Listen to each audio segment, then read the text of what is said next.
The sawmill accident. Vincent Farley lived in the country, working at the local sawmill in his community. He never missed a day of work and was always on time.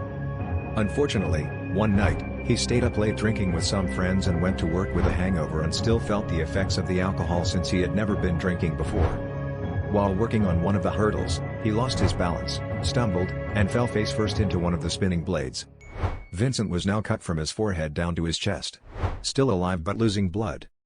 He staggered towards the exit and went out the door, walking down the long dirt road, looking for help since he had volunteered on the weekend, and no one was at the mill but him.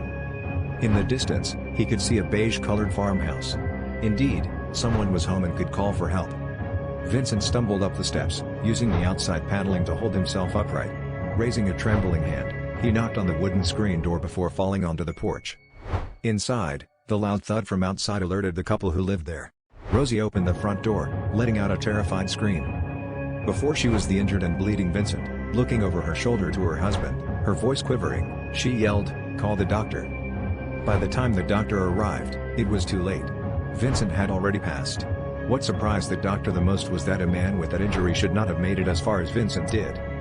Too bad he had lost too much blood.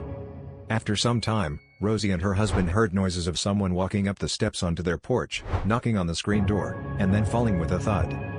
Flicking on the porch light, she peeked out the window to see nothing. "It must be Vincent," Guard mumbled as he looked at Rosie from above his newspaper. She paled at the thought of her home becoming haunted but knew her husband was right.